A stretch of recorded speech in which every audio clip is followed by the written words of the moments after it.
and art. Obviously, I left at the chance, and we quickly planned the seminar, but unfortunately, fate prevailed, and Professor Varriano was not able to travel to Malta. Now his long-due visit has materialized, and true to his word, he has once again offered us a lecture. Tonight's lecture is special in more ways than one.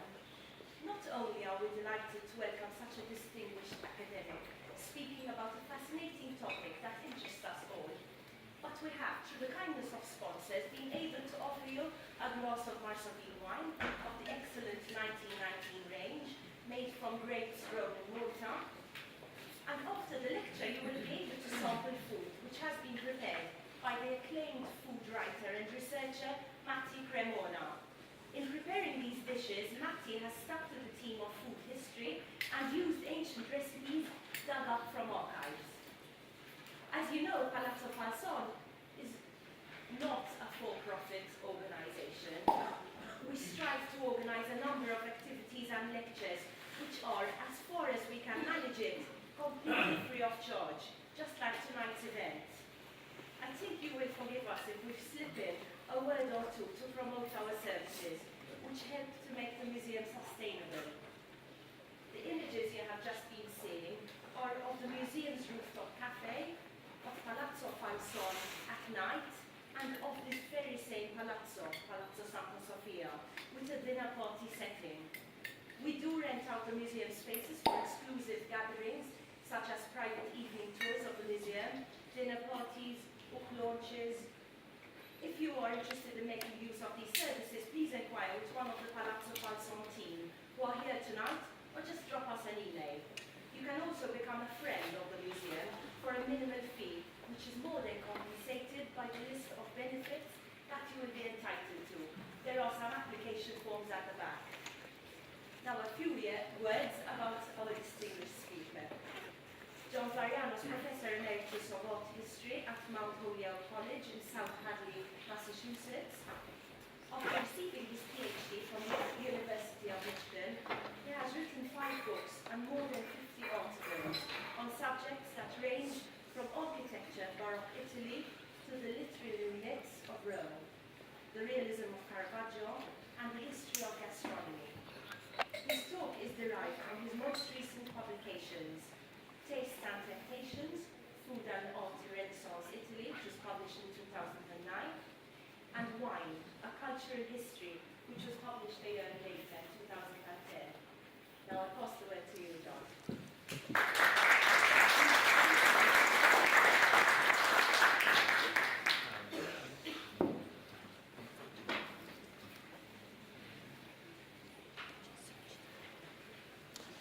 Well, thank you, Francesca, and thank you everyone who's turned out on such a raw night as this.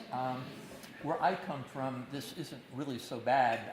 One of the motives for coming to Malta at this time of year was to escape winters in Massachusetts. And, but given the vagaries of recent climate, turns out the weather there is exactly the same as it is here.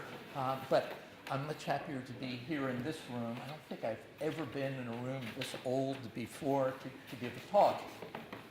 And I apologize to anyone who was inconvenienced 2 years ago when illness prevented me from coming here. As Francesca said, my remarks this evening, did everyone hear all right? You can hear fine? Good. My remarks this evening are based on 2 books that I was engaged with in the last couple of years. And what you're going to get is a kind of tasting menu, if you will, from 2 of the chapters in one book and 2 of the chapters in the other book. The talk may not be as nuanced and in as much detail as you might like.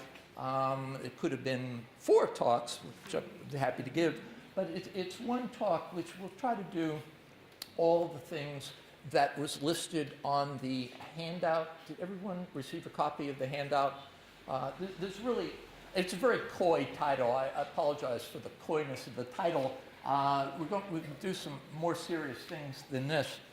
One of the things we're going to begin talking about is the fact that, as I'm sure most of you are aware, European art, from the very beginning up until very recently, has been about narration, narrative painting, works of sculptures as well, sometimes even buildings, that tell stories, that illustrate texts, the Bible being most common perhaps, classical mythology, contemporary histories, and so on.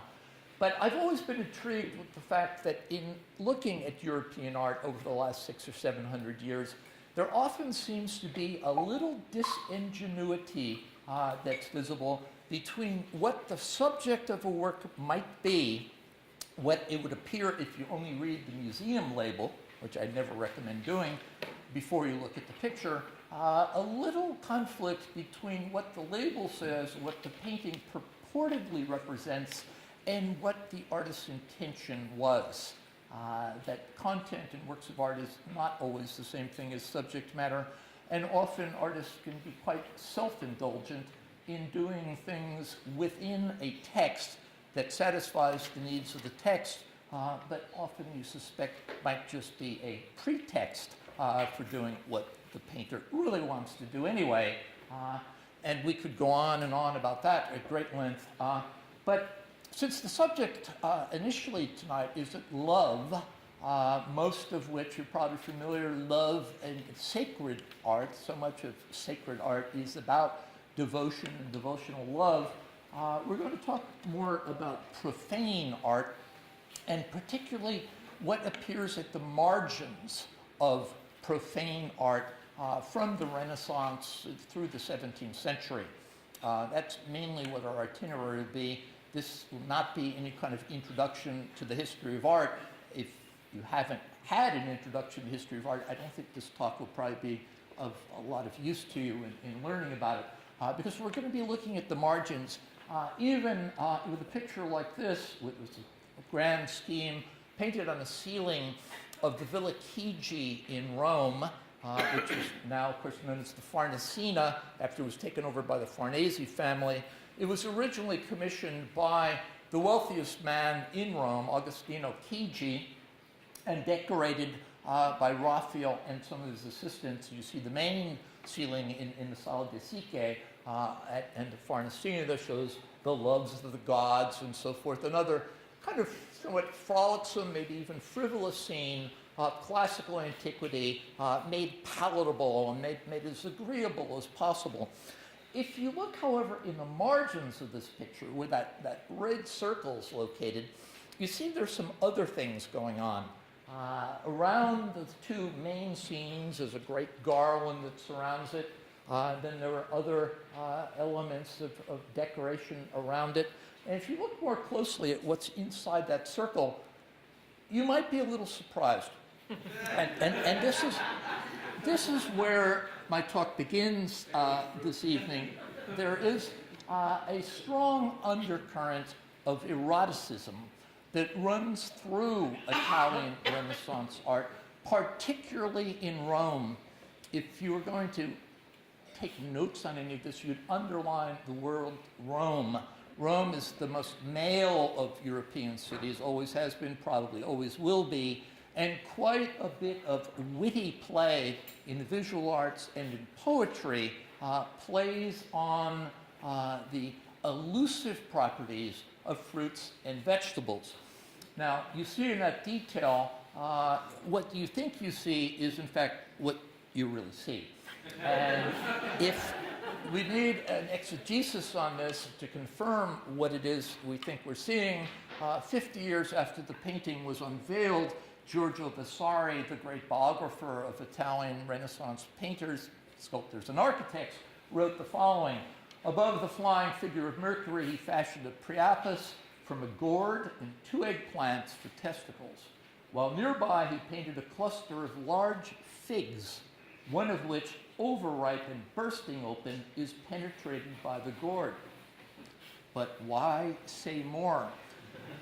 Vasari didn't need to say more in 1568 about a picture that was made about 50 years earlier, because by this point it had really entered almost these marginal details, erotic details, that entered the mainstream of Italian, particularly Roman painting. even in some religious works. Now, the origins of this, and we're getting on grounds here that you have to really give some thought to. When we look at representations of sexual imagery in the pre-modern world, they do not always mean, in fact, I wonder if they ever mean what we think they mean. The representations of fertility as personified here in the god Priapus is always, or very frequently I should say, conjoined with fruits and vegetables and the bounty of the harvest. And what is missing in this fresco, of course, is the scale that Priapus holds, which balances the size of his mighty fertile phallus with a bag of gold.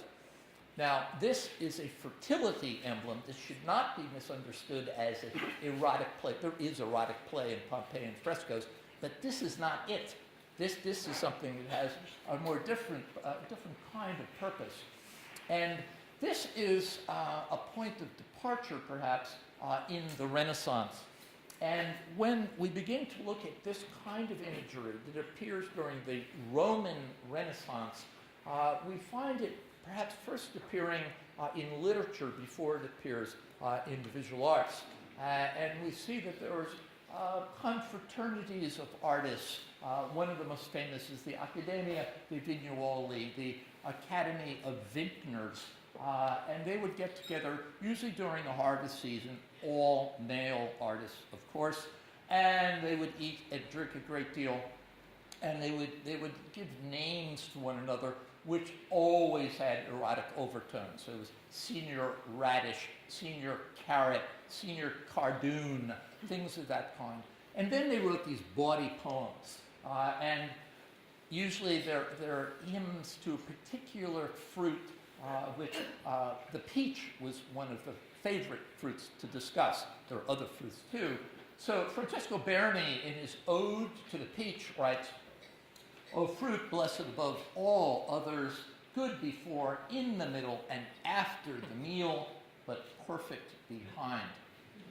Now, what Berni's talking about there, and this is where the wit of language and visual imagery follows, he's using this word pesca as it was used in the 16th century, which was as a term of reference both to fishing and also a peach, and also a young man's bum. And then if you go through, this is John Fleur, this is the first Italian-English dictionary ever written by someone who was uniquely qualified to write it. He was born and raised in Italy, then migrated to France and learned, to England rather, and learned English perfectly. And we rely, I at least rely, on his translations from early Italian to get some sense of what they would have meant at the time. First edition of this is 1598. The title page you have before you is the second edition, 1611, wherein the expression dare le pesche is given as to give one's tail or to consent to unnatural sin. So I think we're getting the sense of how the interplay of language and visual arts intersect. This is a period, and we're still in the 16th century, the earlier parts of the 16th century, which really fetishized this portion of the male anatomy. And one of the most famous books that's been re-edited and reprinted and translated many times is Antonio Bagnali's book, Cazzaria, and one finds appearing about the same time as the publication of this text is the emergence of images, that show fruit, peaches in particular, that are arranged in almost the same way. The cleft of the fruit corresponding to exactly the physiognomy of the male posterior anatomy. Now, the artist that comes to mind, I think, most prominently in this kind of imagery is the great Caravaggio, who everyone in Malta loves dearly. It was one of the great attractions for me to come to Malta in the first time to see these great works by Caravaggio. This is an early work by Caravaggio. The only time I've seen it in Malta is on a reproduction in a pizzeria I happened to be in the night I arrived, just 2 days ago. It's Caravaggio's famous Bacchus, or his so-called Bacchus. Now, this is another wonderful example of what I meant by the disingenuity of old master painting. If you looked at the label of this, it would say Bacchus. You say, right, Bacchus is the god of wine, the god of pleasure, and so on. But if you start to look at the picture itself, you see that this young man is not any ordinary old man or young man. He has rather curious androgynous characteristics. There's reason I can say as a footnote here to suspect that it was modeled on a castrato singer who lived in the same palace that Caravaggio lived in Rome in the 1590s. But he's dressed up in a kind of costume, a carnival costume of the leaves and the basket of fruit in the foreground, painted with great accuracy. It's not a basket, but a bowl. The bowl of fruit is an exact replica of an actual 16th century Tuscan bowl known as a crespina, which is filled with fruit, which has always amazed the modern viewer, at least who's accustomed to buying their fruit and vegetables in the supermarket after they've been sprayed with insecticide and perhaps wrapped in plastic, to see that there's so much decay in the fruit. There's so many blemishes and bruises and signs of insect predations and so forth, that this is not the ideal fruit by any means. But the decay of the fruit seems to match something of the depravity of the individual depicted.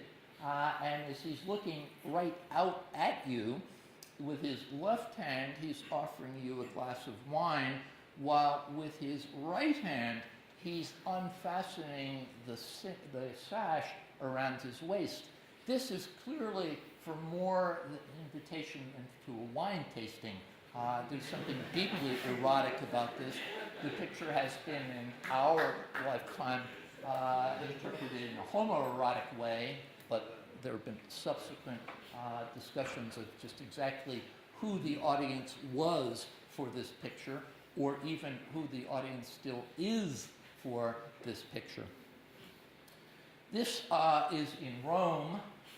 We find that this same interplay, the allusion of fruits and vegetables with bounty on the one hand and with an erotic charge on the other hand, are found throughout Europe. This is a painting by the artist John Mueller, and it's of exactly the same subject. It's this very beautiful poster that was made announcing this talk with